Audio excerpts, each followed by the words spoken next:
दोस्तों, बालों का झड़ना, बालों का पकना एक आम समस्या हो गई। चाहे बच्चे हों, चाहे बूढ़े हों, चाहे जवान हों, दोस्तों आप देख रहे हैं बाल झड़ना शुरू हो गए। यहाँ तक कि दोस्तों 10 साल, 12 साल के बच्चों का भी बाल पक रहा है। आखिर इसके पीछे का कारण क्या है? ये किस कारण से पक रहा है? दोस्तों थोड़ा-सा उस पे भी प्रकाश डालेंगे, क्योंकि दोस्तों कारण को जानना सबसे ज़्यादा ज़रूरी है। जब आप कारण समझ लेंगे तो निवारण आसान हो जाता है। सबसे पहले उस कारण को आप हटा दीजिए। दोस्तों दूसरे उसके बाद कुछ घरेलू तरीके जानेंगे, जिन घरेलू तरीकों को अपना करके आप जो बाल झड़ने की, बाल पकने की समस्या है, उसे आप दोस्तों रोक सकते हैं। तो चलिए दोस्तों पहले प्रकाश डालते हैं हम कुछ बाल झड़ने या बाल पकने के कारण पर। दोस्तों जो बच्चों का बाल पक रहा है, जो बच्चों का बाल झड़ रहा है, उसके पीछे की कमी क्या है? पोषक तत्वों की कमी, बच्चों की शरीर की एक्टिविटी ना होना, जैसे वो खेल कूद नहीं करते। तो दोस्तों बच्चों को एंजॉय करने दीजिए, पढ़ाई के साथ साथ कुछ एंजॉय भी करिए। और दोस्तों कुछ ऐसे पोषक तत्वों का प्रयोग करिए जिससे बच्चों को सभी तरह के प्रोटीन्स, विटामिन मिलते रहें। दोस्तों जब प्रोटीन्स, विटामिन हमारे शरीर को नहीं मिलेगा तो प्रोटीन, विटामिन की कमी के कारण बालों का झड़ना और पकना शुरू हो जाता है। पोषक तत्व तो आज के समय में नहीं मिल पा रहे। और दूसरा रीज़न है दोस्तों, हम बच्चों को कैसे अच्छे-अच्छे शैम्पू लाते हैं और इस शैम्पू में क्या हार्मफुल केमिकल मिला हुआ है और बालों में रगड़-रगड़ के बाल धोते हैं। यहाँ तक कितने लोग ऐसे हैं दोस्तों, हफ्ते में 3-4 बार शैम्पू का प्रयोग करते हैं। और जब आप ज़्यादा मात्रा में ये केमिकल युक्त शैम्पू का प्रयोग करेंगे तो दोस्तों बालों की जड़ें कमज़ोर हो जाती है। पहले के लोग दोस्तों कभी शैम्पू लगाते ही नहीं। मेरे पिताजी हैं 95 ईयर्स के हैं, उनको तो हम आज तक देखे ही नहीं कभी उन्होंने शैम्पू और साबुन का प्रयोग किया है। दोस्तों 95 की उम्र में भी बाल तो पक गए, लेकिन अभी भी 1-2% बाल काले हैं। उसके अलावा दोस्तों उनके सारे बाल हैं, एक भी बाल नहीं झड़े। अभी शादी ब्याह पड़ता है, कहते हैं आप शैम्पू लगा लीजिए। नहीं, ये क्या है? ये सब दवाएँ हैं, हम नहीं लगाएँ, लगाते ही नहीं। तो दोस्तों ये जो केमिकल युक्त शैम्पू है इसका आप सेवन छोड़ दीजिए, इसको आप मत लगाइए। इसके स्थान पर कुछ नेचुरल तरीका आप अपना सकते हैं, उसको हम आपसे शेयर करेंगे। दूसरी तरफ दोस्तों आप ऐसे डाइट का सेवन करिए जिसमें सभी तरह के प्रोटीन्स, विटामिन्स पाए जाते हों। और दोस्तों जो आज का वातावरण है दूषित वातावरण है, धूल, मिट्टी, गर्द, ये सारे हमारे बालों में जाके जमा होते हैं, ये भी हमारे स्वास्थ्य के लिए हानिकारक है। और तीसरा जो सबसे बड़ा कारण है दोस्तों, हमारे शरीर में 3 दोष पाए जाते हैं, वात दोष, पित्त दोष और कफ दोष। जब दोस्तों हमारे शरीर का वात, पित्त, कफ बढ़ जाता है तभी हमारे शरीर में बीमारियां आती हैं। और ये जो बाल झड़ते हैं दोस्तों, जब हमारे शरीर का पित्त और कफ दोष बढ़ता है तभी होता है। तो पित्त और कफ दोष को जो बढ़ाने वाली चीजें हैं आप उनका भी सेवन कम कर दीजिए। जिसको दोस्तों गैस, कब्ज, एसिडिटी ज़्यादा बनती है, जिसे गैस, कब्ज, एसिडिटी की शिकायत रहती है, उनके बाल ज़्यादा झड़ते हैं। तो दोस्तों ये क्यों है? जो आप पित्त और कफ को बढ़ाने वाली चीजें खा रहे हैं। तो पित्त और कफ को बढ़ाने वाली कौन सी चीजें हैं दोस्तों, उन्हें आप छोड़ दीजिए। चलिए थोड़ा सा प्रकाश डालते हैं। चीनी से बना हुआ कोई भी प्रोडक्ट आप मत लीजिए। मैदा से बने हुए जितने प्रोडक्ट आप इनका सेवन मत करिए। रिफाइन किया गया तेल और डालडा, पामोलिन और दोस्तों ये जो सारी चीज़ें में जो चीज़ें बनाई जाती है, जैसे आपका जितनी भी चीज़ें मार्केट में मिल रही, किससे बन रही है? चीनी से बन रही है, मैदे से बन रही है। ऊपर से दोस्तों आपको पामोलिन या रिफाइन में छाना जाता है। इसके बाद इसका हमारा स्वाद बढ़ाने के लिए इसमें कुछ बेस डाले जाते हैं, आर्टिफिशियल कलर डाला जाता है। 3 महीना 6 महीने सुरक्षित रखने के लिए इसमें दोस्तों कुछ कीटनाशक, जिसे हम जहर कह सकते हैं, डाला जाता है। और यही सारी चीज़ें हम दिन भर में 80 से 90% खाते हैं, जैसे बिस्किट खा रहे हैं, टोस्ट खा रहे हैं, पिज्ज़ा खा रहे हैं, बर्गर खा रहे हैं और दोस्तों मोमोज खा रहे हैं, टॉफ़ी, नमकीन, बिस्किट, आइसक्रीम खा रहे हैं और ठंडा पानी पी रहे हैं। ये जितनी भी ठंडी चीज़ें हैं, बाहर की चीज़ें हमारे शरीर को वात, पित्त, कफ तीनों को बढ़ाती है। तो दोस्तों इनसे ज़्यादा से ज़्यादा दूरी बना लीजिए। और अपने खाने में आप क्या शामिल, इनसे तो आप दूरी बना लेंगे तो आपको खाना क्या है दोस्तों, मौसम के हिसाब से जो हरी साग सब्जियां मिलती हैं उनका खूब जम के सेवन करिए।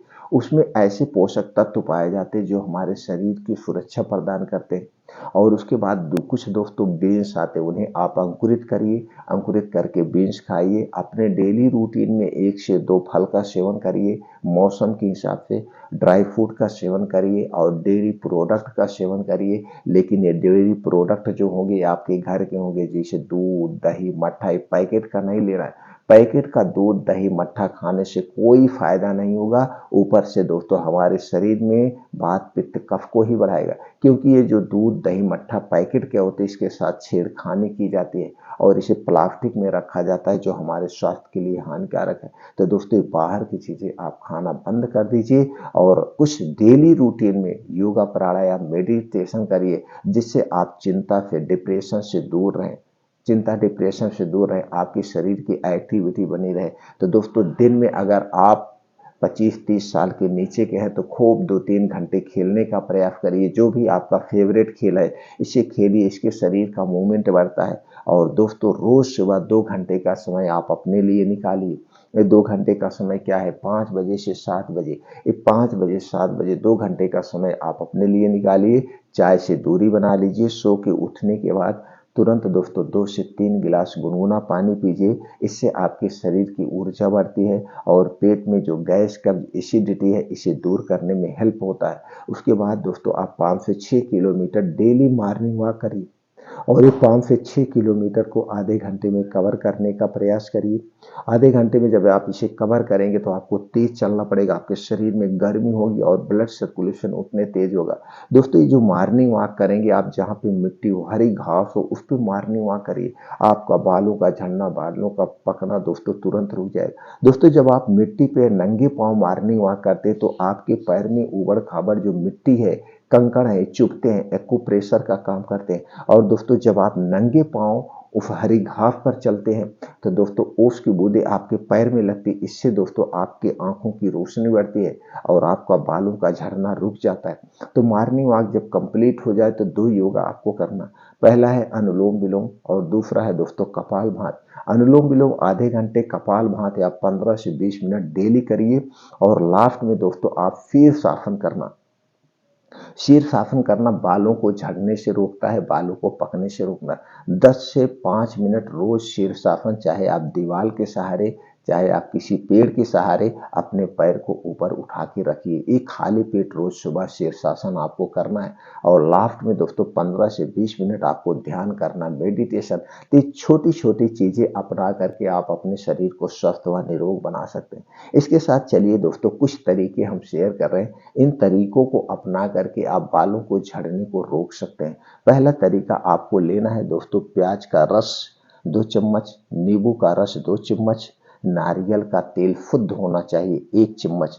इन तीनों चीजों को आप मिला लीजिए, आपका 5 चम्मच रेडी हो गया। अब इसे मिला करके बालों की जड़ों में आपको लगाना है। रोज बालों की जड़ों में आप लगा सकते हैं। दूसरा तरीका एलोवेरा जेल। एलोवेरा जेल को आप दोस्तों जब बालों पर सप्ताह में 2 से 3 बार लगाइए। एलोवेरा जेल आप घर पे बना सकते हैं, सबसे शुद्ध है। नहीं तो किसी अच्छी कंपनी का आप एलोवेरा जेल ले करके इसे हफ्ते में 2 से 3 बार दोस्तों लगाइए। और है अगला उपाय है दोस्तों जैतून का तेल। जैतून का तेल हल्का सा गर्म करके इसे रात में बालों की मसाज करना चाहिए। जैतून का तेल बालों के लिए बहुत अच्छा है। तो जब आप इसे रात में लगा के सोएंगे तो पूरी रात आपके बालों में लगा रहेगा, जिससे आपको फायदा है। दिन में आप गाड़ी चला रहे हैं, हेलमेट लगाएंगे, बाहर आना जाना रहेगा, तो सबसे बेस्ट तरीका है रात में। अगला तरीका है दोस्तों, आपको लेना है दही 1 कप, सेब का सिरका 1 चम्मच, शहद 1 चम्मच। इसे मिला लीजिए, एक में मिला करके बालों की जड़ों में लगा दीजिए और इसे 15 से 20 मिनट तक लगा रहने दीजिए। 15 से 20 मिनट तक आप लगे रहने दीजिए। इसके बाद इसे नॉर्मल पानी से आप धुल दीजिए। इसे हफ्ते में 1 से 2 बार आप करिए, बहुत ही आपको हेल्प मिलेगा बालों को झड़ने से, बालों को पकने से रोकने में। ऊपर से दोस्तों अगर आपके बालों में डैंड्रफ है, रूसी है, तो उसे भी ये दूर कर देगा। अगला उपाय है दोस्तों, आपको लेना है पका हुआ केला 1 पीस, एलोवेरा जेल 2 चम्मच, जैतून का तेल 1 चम्मच। इन तीनों को मिला करके आप पेस्ट बना लीजिए। इस पेस्ट को बालों की जड़ों में लगाइए। लगाने के आधे घंटे, पौने घंटे के बाद आप फतरीठा या रीठा हर्बल शैम्पू से आप अपने बाल को धुल दीजिए। इसे भी दोस्तों आप हफ्ते में 1 से 2 बार कर सकते हैं। अगला तरीका है, आपको लेना है दोस्तों नारियल का तेल 1 कटोरी, फिटकिरी 1 चम्मच। इसे आप मिला करके 5 से 6 मिनट तक इसे मिश्रण को आप हल्का सा आंच में पका देना है। हल्का आंच में आप इसे पका दीजिए। पकाने के बाद इसे उतार लीजिए। जब ये ठंडा हो जाए तो इस मिश्रण को आप जब बालों में लगाते हैं तो इससे जो बालों में रूसी है, डैंड्रफ है, वो भी दूर होता है और बालों को टूटने झड़ने से रुक सकता है। लेकिन जो नेचुरल तरीका है वो अपने आप डाइट पे ध्यान दीजिए। आप अपने डाइट में सभी प्रकार के पोषक तत्वों का सेवन करिए, अस्थायी रूप से वो उगेगा। और दोस्तों आपको सूर्य की धूप में 15 से 20 मिनट आपको रोज बैठना है। तो ये तरीके अपना के बालों को झड़ने से आप रोक सकते हैं, पकने से आप रोक सकते हैं।